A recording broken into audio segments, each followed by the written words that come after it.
अस्सलाम वालेकुम जी, क्या हाल है दोस्तों ने। उम्मीद करता हूँ कि सारे ठीक ठाक हो। सुनते गदाल जनाब करवा रहे हैं।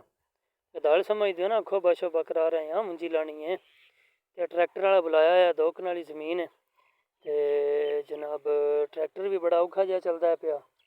असीं भी औखे जिहा पे चलने हैं। जिवें दे हालात ने ना, ये मुंजी लानी भी एडी सौखी कोई नहीं।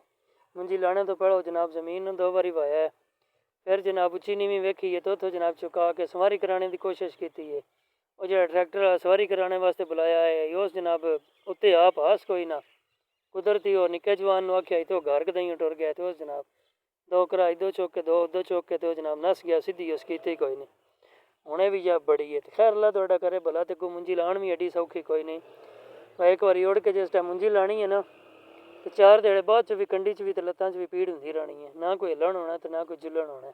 उंज तो फिर जिस टाइम अगों मुंजी पकनी उस टाइम फंडनी भी होंदी भी जा थोड़ी जी नहीं होंदी। बर ले के जिस टाइम घर लै जानी है उस टाइम ये होनी है फिर मुल्ल को नहीं खरीदनी पौनी। अल्लाह करना चलो अपनी लाई हुई होनी है। पर लुंज एक है वक्त करके तेल साड़ के पैसे ला के सारा कर कतर के उंज हिसाब लाइए ना उंज तो पाई डोई उत्थे जा पाती है। मुल्ल खरीद लीए तो बेहतर रही है। लेकिन एक ज़मीन अपनी अलहमदुल्ला चलो इतने चवानी करके लानी है उत्थे इको बारी लाने पाते हैं।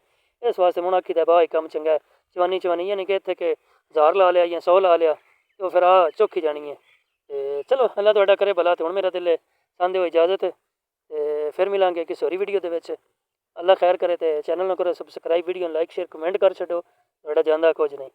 अल्लाह हाफिज़, अल्लाह निगहबान।